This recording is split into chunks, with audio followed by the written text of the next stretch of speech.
Qu'est-ce qu'un cascadeur? Il faut savoir qu'un cascadeur, c'est quelqu'un qui est capable de faire des choses que le genre humain ne peut absolument pas faire.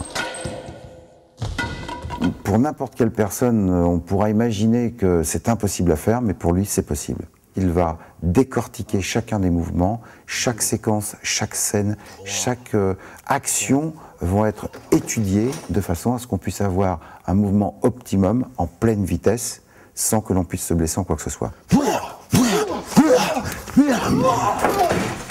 Un véritable cascadeur, c'est quelqu'un qui fait des choses qui peuvent paraître comme des exploits, mais qui en fait sont tout à fait naturels pour lui, puisqu'il a tout étudié. C'est un gestionnaire du risque et un technicien de haut vol.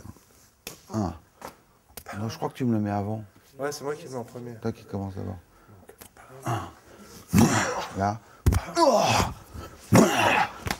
Les qualités requises pour être un bon cascadeur, elles sont très simples. Il faut une ouverture d'esprit, de l'humilité, évidemment être sportif et tout ce qu'on peut imaginer dans le domaine de l'action et du mouvement. Mais ce qui est important avant toute chose, c'est une grande ouverture d'esprit et un esprit de déduction et d'observation.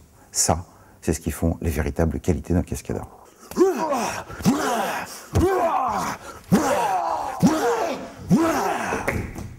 Lorsque on fait des cascades, ou comme toute séquence d'action, ou comme toute scène, on va dire, avec de l'émotion, avec quelque chose d'extrême, on a évidemment toujours peur.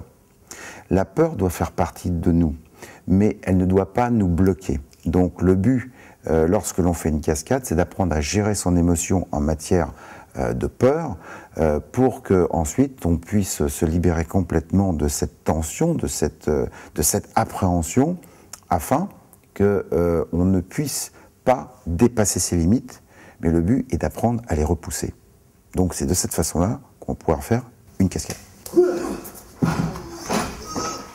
Les joies du cascadeur, c'est avant tout de faire une cascade où il va prendre énormément d'adrénaline, d'émotion, et puis surtout qu'elle se passe bien. C'est ça la véritable joie du cascadeur, c'est de rentrer sur ses pieds chez lui.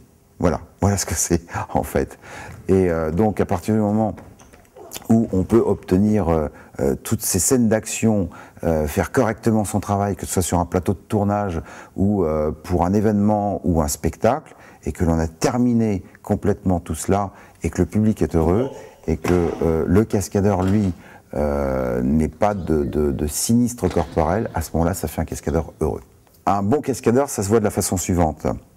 C'est-à-dire qu'on peut le voir par rapport aux plaies, aux bosses, aux fractures ouvertes, aux accidents graves qu'il aurait pu avoir, mais que justement, il n'a pas eu, parce qu'il a tout fait pour que ça n'arrive pas.